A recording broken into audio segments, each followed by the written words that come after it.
G'day. Welcome to Aussievision. This is Craig speaking, and tonight I am joined by my lovely co-contributor here at Aussievision. It is Colleen. Hey, Colleen, how are you? I'm great, Craig. How are you? I am absolutely wonderful. I am buzzing with a COVID headache, and I love every second of it. Tonight we are going here to talk about one of my favorite countries at Eurovision. It is Portugal, and their song for Eurovision 2023 in Liverpool. It is Coração, performed by Mimicat. Now, Mimicat has actually quite a long history with Eurovision. I'm not sure if you're aware, Colleen. She originally tried out to go to Eurovision back in 2001. She's 38 now, so I was trying to work out how old that would make her back in 2001. And I think she must have been like in her late teens or something at that point. Unfortunately, she didn't make it that time, but now, 22 years later, she has won the ticket by winning Festival de Canção with her song Coração. This is her first sort of major release, I would say, but she has had some smaller sleeper hits on Portuguese radio in recent years. So sort of an emerging star in that sense. The Aussievision team have been away and given some scores to Coração, along with all the other songs for Eurovision 2023, to rank how we think these are going to do, both on terms of jury appeal and also on the televote side. We've all given a score out of 10, and then those have been averaged to collate an overall Aussievision score to determine how we think these are going to do at the contest in May. So, Colleen, we're going to kick off by talking about the televote for this one. Now, as I say, all of us have gone away and voted for a score out of 10 for Portugal as to how we think this is going to do with the public vote. And the results are, drumroll please, we have given it a score of 6.25, which is the 9th highest score out of the songs in semi-final 1. And then out of the overall pool of 37 songs is the 18th highest score out of all the songs. Now, Colleen, that seems a little bit low to me, but how do you think about this? 6.25, is that too high, too low in terms of televote appeal? I think at 9th place, it puts it where I think it is going to go at the moment. I do see it being either very like 8th to 10th or maybe 10th to 12th, but I do have confidence that she could be on the higher end of that section. Yeah, and why do you think that is? Like, why do you think she's sort of in that borderline category for you? I think with the female-led songs this year, it's probably been outshone slightly so far by Norway and Sweden. Yeah, she does have a lot of competition in that semi-final. With that said, I am a little surprised that people are viewing this as like not an overly certain qualifier. Like when it was first chosen in Festival de Canção, I sort of assumed that this was like, yeah, this is safely in it goes, that's in the 10. And then I saw she was sort of like just outside the betting odds 10. She was sort of just missing out on a lot of fan polls. And it kind of surprises me because yes, while I agree there's a lot of competition for sort of the up-tempo female vote in that semi-final, she does have a point of difference. Like this doesn't sound like anything else in the semi-final. And like, even if you're a televoter, she's on early. If you like this, I always think, if you like this, you're not going to vote for anything else. This is going to be the one you like. This is going to be the one you give your points to. And on top of that, she does have like a few friendly countries in here. France is voting in this semi-final, and they tend to have like sort of a connection with Portugal. They do tend to exchange points. So I actually feel quite confident that she's going to do okay with the televote. I think this is memorable. I don't know. Can you just sort of spell out to me what the worries are other than that? Because I really don't see it. I feel quite confident this is going to do okay. Like deep down, I think it will do enough to qualify again.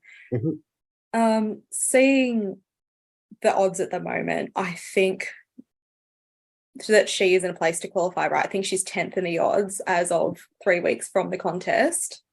Which is a good place to be in. Yeah, and the odds itself are quite, not necessarily high in the 80s, 90s range, but it's around about 65 to 70%, which is pretty good. And Portugal does surprise at the last minute, because I think, as I said in the preview for the Festival de Cancer final, I thought Love Is On My Side was dead in the water. But when they did the rehearsals and the performance, it just surprised everybody. I feel more confident about this right now than I did about the Black Mamba in 2021 and than I did about Maru in 2022. Even if I liked Maru, she was one of my favorite songs that year, but I was just worried that televoters might not remember it, that it was too like small to stick in the mind. I was wrong, and I'm so pleased to have been wrong. But in retrospect, it makes me sort of maybe more confident that there is an appeal and a market to this. So I don't know. I'm feeling good about this. I think the Aussievision team have maybe been a little bit harsh to Mimicat. If we move to the other side of the ledger and we have a think how she might do with the juries, the Aussievision team again have been away and have put their scores in, and the result is a score of 6.44, so 21st overall, which is, if anything, it's like so the score is higher than she got for the televote, but the placing is lower. Yes. So how do you feel about that? It's sort of a similar score. Do you think this has equal jury televote appeal, or do you think it is weighted more to one side? So that's just what I thought when you're about to ask me that question. I thought that the jury and the televote appeal would be almost the same, if not the same. I think that they will. If she makes it to the final, I think they will give it a similar amount of points. Yes.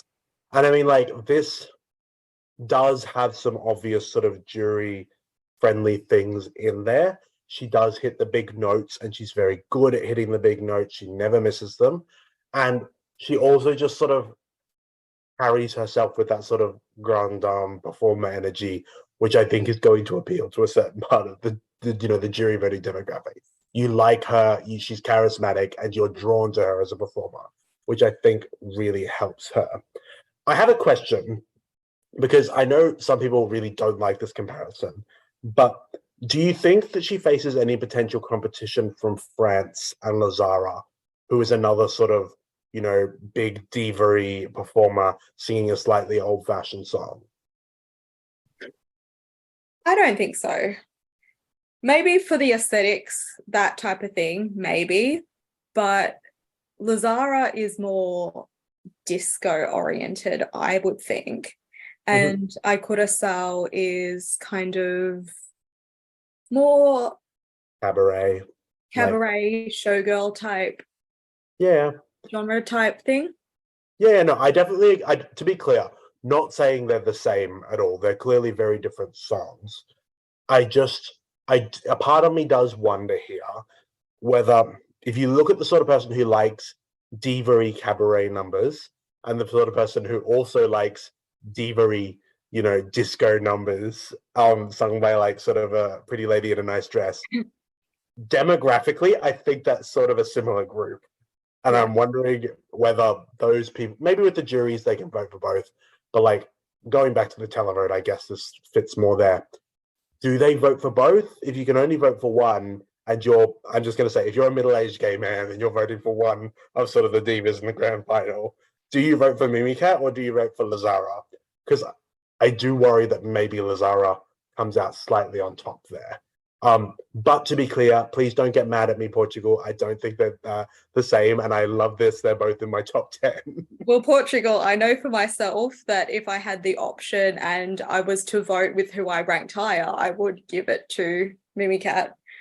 Please be gentle, Portugal. We love you. Let's move on to how we think this is going to do in the end. So we've both sort of hinted that we think this will qualify, although we differ a little bit on how confident we are about that. But Colleen, if this does make it to the final, I want you to sort of pin me down to a number or a part of the scoreboard where you think this is going to land on the 13th of May. Oh, God. This one is kind of tougher to predict than some of the others that are in that semi-final if they did qualify. I do see it doing probably not top 10, but anything under that. Yeah, I would be surprised if it made the top 10, but it would be a nice surprise. That said, I was absolutely delighted when Maru made the top 10 last year, for example. But I think, yeah, I don't know. It's a very competitive sort of pack at the top this year. And I think she's just slightly out of that pack. But I could see maybe a sort of upper right hand side result for this, like a 14th, 15th, 16th. I do think it has appeal. I do think there will be people who like this and want to vote for it. I just don't know if it's enough to push it right into the upper echelons of the table. But you never know. So to conclude, we both think sort of middle, or do you think this could end lower down? Do you worry about last place for this or something? I don't think it's going to come last place. The lowest I probably see it is about maybe 21st, but anywhere from, yeah, maybe 10th to 21st, if I was to narrow it a bit down more, which isn't really narrowing it down, but anyway. We're in the teens, we'll accept that. So that is what the Aussievision team thinks of I Coração by Mimicat this year.